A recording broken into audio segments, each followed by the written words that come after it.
Our youngest wants to be Link from The Legend of Zelda for Halloween, so I guess this week I'm making a Link shield.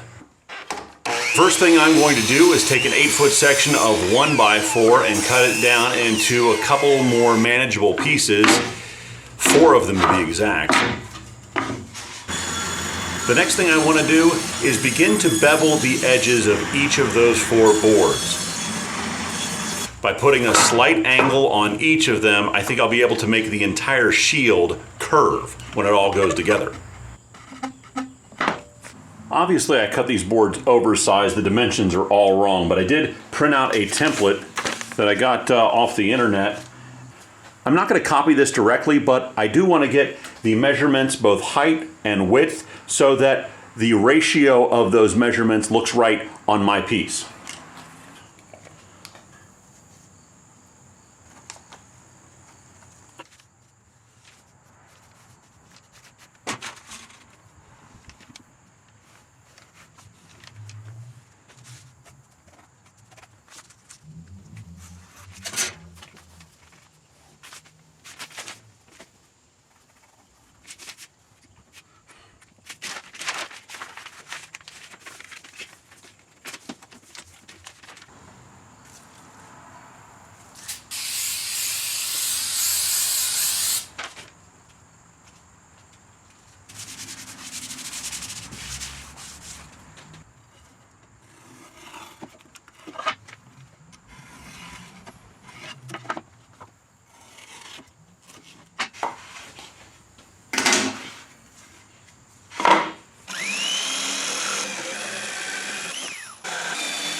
This is by far the toughest part of the project because I have a blade and a jigsaw that both date roughly from the Johnson administration.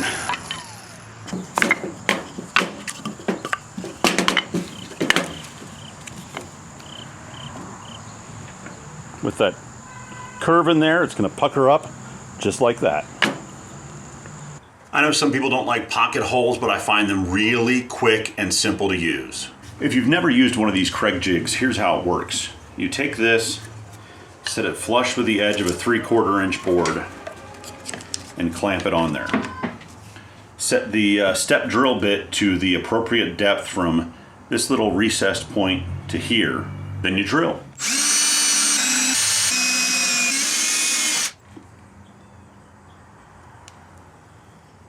Now what I'm doing as I'm assembling this is I'm closing this gap here. I'm flexing this.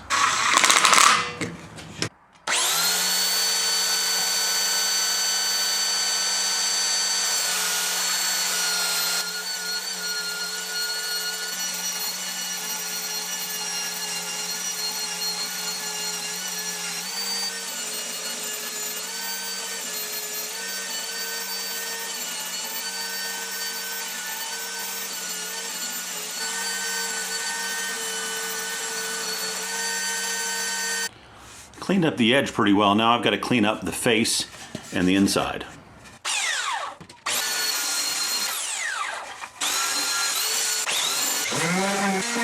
Here's what it looks like after being sanded. I think it's in pretty good shape. I need to start working on some of the embellishments for the top. Right now I'm going to cut the top and bottom pieces and fit them here.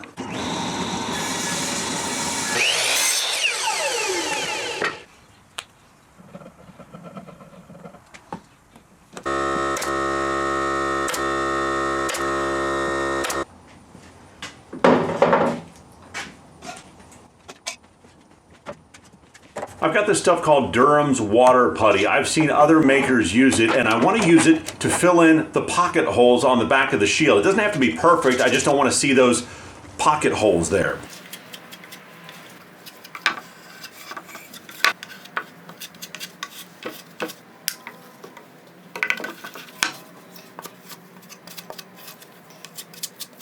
While I'm at it, I'm going to use it to fill in the nail holes on the front of the shield where I tacked those 2 little decorative pieces on. Spread it out, get it smooth, let it dry, and then it'll be time to sand once again.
Little red, little hammered copper.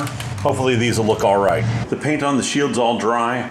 Now I'm gonna use this metal repair tape. It's like aluminum foil tape to do some of the decorative details on it.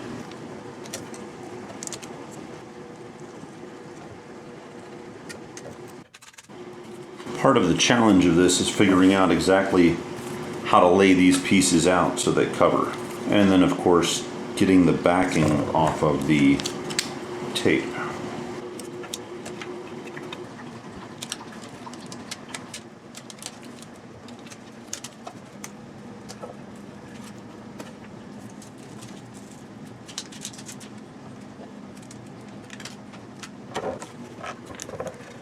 I used a couple scraps of leather to make handles for the shield. I just screwed it to the back. You could easily use an old belt here and it would do the same thing.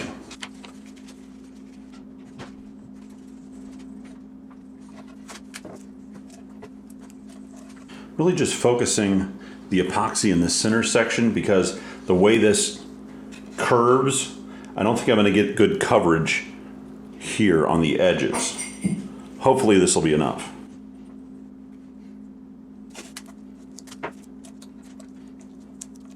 This calls for some creative clamping strategies.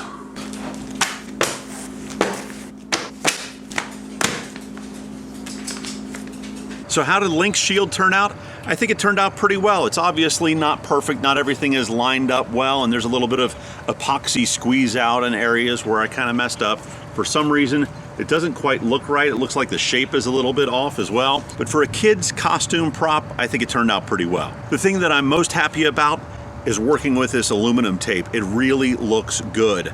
I don't know if you can pick up the shine that it gives off, but gray paint, silver paint wouldn't give you this kind of look here. This really makes it pop, and I'm very happy with that. I think this is something I'm gonna be using again. Do me a favor, take the time to like, take the time to click the subscribe button. I really appreciate it. Leave me some comments. Let me know what you would do differently. And if you know somebody who would like this project, please take a moment to share it with them so they can check it out too. And as always, thanks for watching.